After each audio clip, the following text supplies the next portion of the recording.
Hey everyone, Brian here for Ginger Prime, and if you're a returning subscriber, welcome back, Soul Nation. Thanks for coming and checking out this video. You are smart, sexy, and I love your face. Let me just put it out there. Let me just get it out of the way. A little awkward, at the start, but that's what you guys get for, subscribing. Awkward compliments at the start of these videos. Guys, this is an unscripted coffee chat in which that I'm going to share with you my thoughts, my original concerns about Genshin, and how I've really come to enjoy my time with this game. Special shout out and thanks to everybody hanging out with me on the stream the other day, kind of teaching me the ropes, giving me some insight so that I don't mess up. And obviously, if you guys have seen my latest guide on the game itself, that's essentially for me to help kind of get over my fear. I'll link it in the description if you guys haven't seen it and you're interested in about how to unlock these characters, especially at no cost.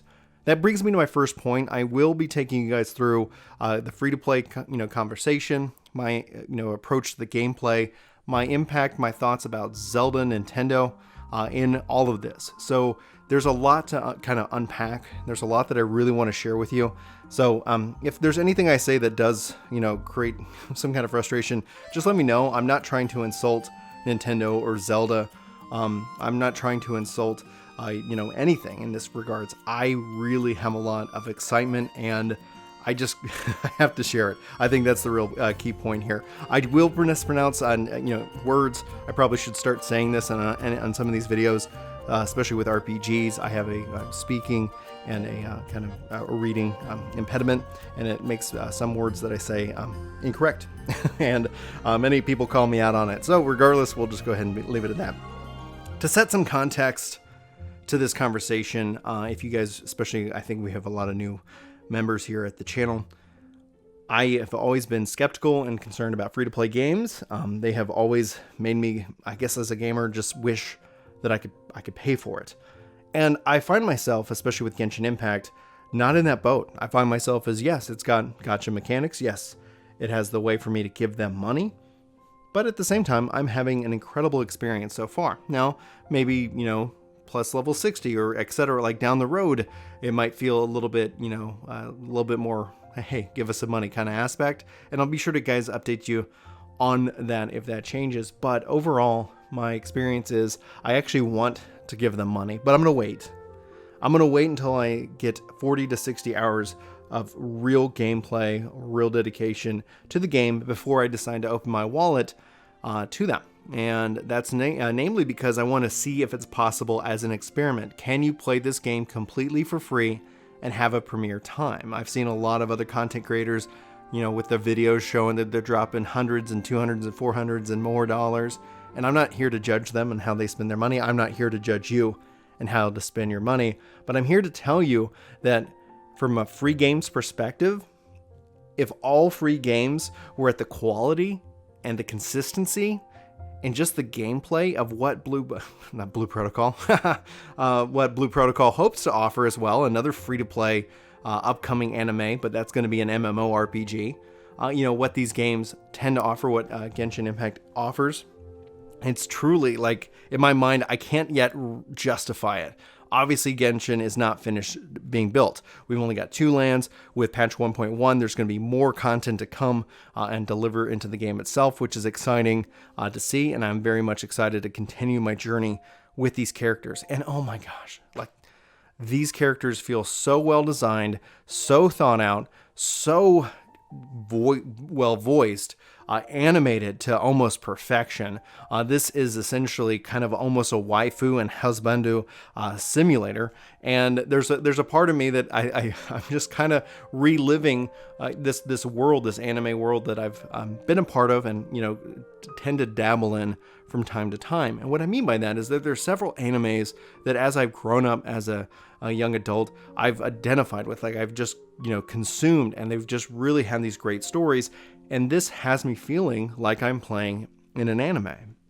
So let's get to the nitty gritty. Let's get to probably my most controversial, I guess, viewpoint.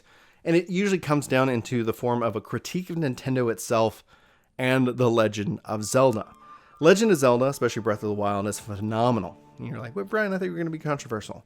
It's phenomenal, and at the same time, it's a game that I cannot seem to log in and play, or load up and play, whatever the term is. Obviously, as a non-online game, It is a self-contained masterpiece that has fundamentally shifted my view of the open world RPG, letting you kind of go anywhere, explore anywhere. But at some point, I just kind of fell off the horse. There was no real hook to get me to come back in. And not that I think Zelda should become a gatcha, but I'm just telling you hands down, there's comparisons, especially with traversal, climbing, gliding, that you can obviously make to The Legend of Zelda. However, this feels like it learned from that and it decided to make its own thing, and interestingly enough, it made it better. I like dungeons, I like multiplayer, I like all of those aspects, and yet this is where I'm going to be playing. This is what I'm going to be, consuming, where Zelda continues to sit on the shelf, just like pretty much the last several generations of Nintendo. They become Nintendo machines, and then they just sit there collecting dust. This has been a conversation we've been having today in our Discord. Link is in the description if you're interested in coming in and telling me how much of an idiot I am if you're a huge Nintendo fan. I'm not here trying to upset Nintendo fans. I just look at the product itself, and I know that they're going to sell me on it, and I know that that's the fact that's going to happen, but you know what? It is what it is. I'm sure I'm going to buy the next Nintendo device, and it's going to play my Nintendo games, and I'm going to keep playing games like Genshin and everything else everywhere. Now, I'm sure somebody is already commenting or about to comment that, Genshin's coming to Nintendo Switch. Yes, I think that's fantastic. And that kind of is my one controversial thought out of the way. I think Nintendo needs to really I don't know, I like to see them shake things up. But I'm happy to hear that Genshin Impact is on its way to Switch. Honestly, I think one of the things that I love about this game is I can play it on my PC, I can pick it up on my phone, and maybe, and hopefully, I can also pick it up right on the Nintendo Switch, play it downstairs with my kids, just make sure that it's not hooked up to my account, my store, so that I don't come back and find out I've unlocked all the characters without having to work for it. But ultimately, I'm sitting down and saying, I am concerned from the PlayStation perspective. I love that we're not cut off from PlayStation players. I do feel for PlayStation players when it comes to Genshin Impact right now, because I have freedom to move, I can play on PC, I can play on phone, and hopefully on Switch, and maybe other, who knows what other platforms are going to be supported in the future. But PlayStation players can still play with you, but they have to stick within that ecosystem. And a lot of people I see asking online, what about PS5? So there's some concerns, some conversation to be had around that aspect. Okay, so outside of console and preference and all of that, I have to tell you hands down, if you're still on the fence, it's a free play game. Download it, play it for free, give it a shot. The combat is great. Lisa is honestly incredible. I will let you guys know how the characters rank and stack against each other in a later video, but just note that she is incredible. The characters are incredible. Amber is cute. Maybe we'll do, some kind of tier list for them here in the future. And I love all the different abilities. The thing that I would say is, especially what makes I feel like this game special, is how different each of the character feels and plays. That adds to the collection mechanic. I'm sure there's going to be some characters that are going to have similarities, but that's where then the elemental aspects come into play. This is where building out your RPG party is something that is exciting, and then all comes down into setting yourself up for success. So let's say you were wanting to play this game with with lightning. If you have a lightning healer or lightning support character, a lightning DPS, you're benefiting each other by playing them and pairing them together, because elements have like-minded. As you do elemental damage and generate elemental orbs, all of that coming in full circle, connecting into one beautiful equation. It just can't be understated how really cool that is. So elements playing into your party, playing into the style and how each character plays, how they can address and attack different situations is awesome. It's awesome. And then essentially, obviously, you have the gacha system that's stacked on top of that. But as you play, you get the currencies. You can sit here and you can use that to level yourself up and thus get stronger, being able to take on more challenges, explore more of the world, and more. So that's going to be my hot take for the game itself. That is where I'm at. I actually really enjoy the dungeons. I like how they're designed. At first I didn't know if they were going to be pretty basic, but I like how they kind of play around with a lot of things, and they reward you for exploring the world.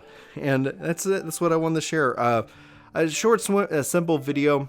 If you liked it, let me know. If you want more of these little chats, let me know in the comments below. I've got some stuff that my only downside for Genshin is I have to do all this work. This has been a very busy couple of weeks, and so I've got a lot of work to do, and I haven't had as much time to play. My only downside for the game itself was the installation process and having to install it on a couple of machines, both on Shadow, which it didn't work, and then eventually here, and just that long download process for the game itself. Like, that is, if anything else, if that's the worst thing of this game that I've experienced, then by far, I think we're doing okay. I think the game's going to be just fine. Anyhow, that's what I wanted to share. Those are my thoughts. Thank you so much for indulging in my unscripted praise for this game. Hopefully you've enjoyed the gameplay that has been looped throughout as I've been talking. And if you did, let me know in the comments below. If you have any thoughts, feedback, critique, sound off as well. It's always an open forum. Always look forward to hearing your thoughts.